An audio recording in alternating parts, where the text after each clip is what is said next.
Hi అండి, welcome back to my channel. ముందుగా అందరికైతే 2026 wish you A happy new year అండి. మీరు అనుకున్నవన్నీ జరగాలని నేనైతే మనస్ఫూర్తిగా కోరుకుంటున్నాను.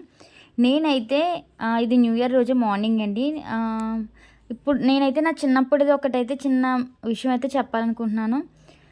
మేబీ అందరూ లైఫ్లో కూడా ఇది జరిగే ఉంటుందని నేను అనుకుంటున్నాను. ఒకవేళ ఎంతమంది లైఫ్లో ఇలా జరిగిందో కామెంట్ చేయండి.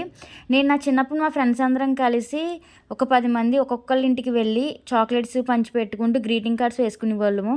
ఆ రోజు మా ఫ్రెండ్స్లో ఎవరికి ఎంత మంచి గ్రీటింగ్ వచ్చిందో, ఎవరికి ఏ చాక్లెట్ వచ్చిందని ఎగ్జైట్మెంట్ అయితే చాలా బాగుంటుందన్నమాట.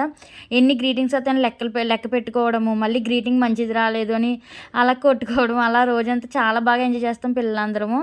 అలాగే నేను అదే పద్ధతిలో మా పిల్లలకు కూడా గ్రీటింగ్స్ అయితే ఇప్పించాను. కానీ ఇప్పుడు కాలం మారిపోయింది కదా, అందరూ మెసేజ్తో హ్యాపీ న్యూ ఇయర్ అని చిన్న మాటతో తీసేస్తున్నారు. కానీ గ్రీటింగ్ కార్డు ఇచ్చుకొని హ్యాపీ న్యూ ఇయర్ చెప్పి పిల్లలు సరదాగా తిరిగి ఆ రోజులే రావండి. జరిగిపోయిన రోజులు అయితే చాలా బాగుంటాయి.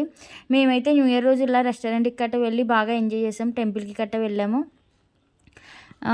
ఇంకా మీరు ఎలా సెలబ్రేట్ చేసుకున్నారో న్యూ ఇయర్ని నాకు కామెంట్ చేయండి. ఓకేనా ఫ్రెండ్స్, బాయ్, థ్యాంక్ యూ.